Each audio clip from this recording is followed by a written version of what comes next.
Classic literature holds a unique place in our cultural consciousness. For centuries, novels have captivated readers with timeless stories, complex characters, and intricate plots. But often, it's the endings of these stories that linger in our minds long after we've turned the final page. While many classic novels are celebrated for their perfectly resolved conclusions, others leave us pondering, puzzled, or even frustrated, with ambiguous or unexpected endings that defy explanation. What is it about the endings of these books that make them so memorable? Why do they evoke such strong emotions?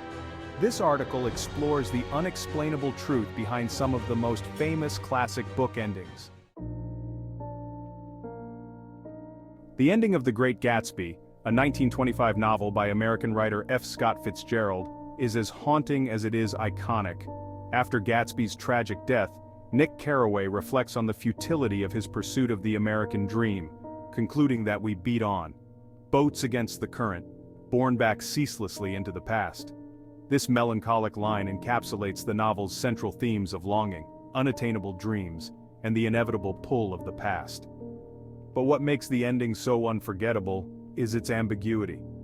Does Fitzgerald intend for us to see Gatsby as a tragic hero, undone by his dreams, or as a delusional man chasing a fantasy? The ending offers no easy answers, forcing readers to grapple with its meaning long after the novel is over. On the surface, the ending of Jane Eyre, a novel by the English writer Charlotte Brontë, first published in 1847 under her pen name Currer Bell, appears to be a straightforward happily ever after. Jane returns to Mr. Rochester, now blind and humbled by the destruction of Thornfield Hall, and they marry, finding peace in their love. Yet beneath this apparent resolution lies a deeper sense of unease. Some readers interpret the ending as reinforcing traditional gender roles, with Jane sacrificing her independence to care for Rochester.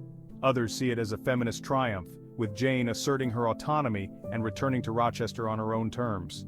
The duality of these interpretations speaks to the complexity of Bronte's narrative, making the novel's ending as enigmatic as it is satisfying. Few endings are as unsettling as the final moments of Moby-Dick, or The Whale, an 1851 epic novel by American writer Herman Melville. After Captain Ahab's obsessive quest to hunt down the white whale leads to the destruction of his ship, Ishmael survives, left adrift at sea. The novel concludes with the haunting image of Ishmael floating alone, saved by the very coffin that had been built for his shipmate, Queequeg. The ending raises profound questions about fate, survival, and the human condition. Is Ishmael's survival a random accident, or is it a symbol of rebirth and redemption? The ambiguity of Melville's conclusion has sparked endless debate, leaving readers to ponder its deeper meaning. 1984 is a dystopian novel and cautionary tale by English writer Eric Arthur Blair, who wrote under the pen name George Orwell. The book was first published in 1949. The ending of Orwell's dystopian masterpiece is perhaps one of the most chilling in literary history. After undergoing brutal brainwashing at the hands of the party, Winston Smith finally succumbs to the oppressive regime and comes to love Big Brother. Orwell's ending is bleak, offering no glimmer of hope for Winston or the future of humanity under totalitarianism. Yet, the novel's ending also forces readers to confront the uncomfortable truth about human nature, the terrifying possibility that, in the face of overwhelming oppression, even the strongest minds can be broken.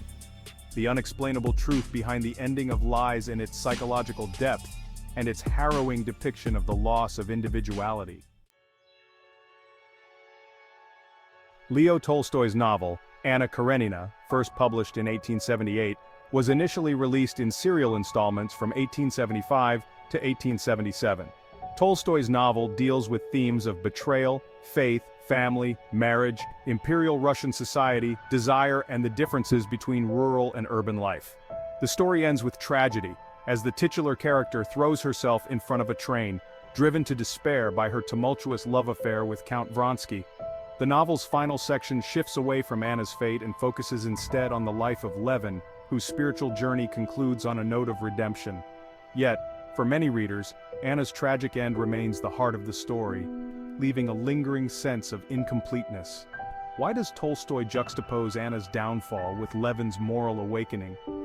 Is her death a punishment for her defiance of social norms, or a symbol of the unrelenting pressures placed on women in 19th century Russia? The novel's ending refuses to provide a definitive explanation, leaving readers to grapple with its moral ambiguity. William Faulkner's fourth novel, The Sound and the Fury, published in 1929, centers on the Compson family, former Southern aristocrats who are struggling to deal with the dissolution of their family and its reputation. Faulkner's novel employs several narrative styles, including stream of consciousness, and ends with a sense of chaotic disarray, reflective of the novel's fragmented structure and the disintegration of the Compson family. The final chapter, narrated from a third-person perspective, contrasts sharply with the preceding sections, which are narrated by the deeply troubled Compson siblings. The novel's closing image of Dilsey, the Compson family's loyal servant, represents resilience in the face of the family's collapse. Yet, Faulkner's enigmatic conclusion leaves much unresolved, raising questions about the future of the Compson family and the meaning of time and memory. The unexplainable nature of the novel's ending lies in its refusal to provide closure, forcing readers to confront the fragmented and subjective nature of reality. James Joyce's Ulysses, a modernist novel by the Irish writer published in 1922, chronicles the experiences of three Dubliners over the course of a single day, the 16th of June, 1904, which fans of the novel now celebrate as Bloomsday. The novel ends with a stream of consciousness monologue from Molly Bloom, filled with fragmented thoughts, memories, and desires. Her final affirmation, "Yes, I said yes, I will yes," is both celebratory and elusive, suggesting a complex mixture of emotions. Is Molly's yes an affirmation of life, love, and sexuality, or is it a resigned acceptance of her circumstances? The ambiguity of her thoughts, combined with Joyce's experimental narrative style, makes the ending difficult to interpret. Yet it is this very ambiguity that gives the novel its enduring power, inviting readers to revisit and reinterpret the conclusion with each reading. Daphne du Maurier's concludes with the destruction of Manderley, the grand estate that had been a central symbol throughout the novel. As the unnamed narrator and her husband Maxime de Winter drive towards the estate, they see the sky illuminated by flames. The novel ends abruptly, leaving readers to wonder about the fate of the characters and the significance of the fire. Is it a symbol of the narrator's liberation from the oppressive memory of Rebecca, or does it represent the final destruction of their lives together?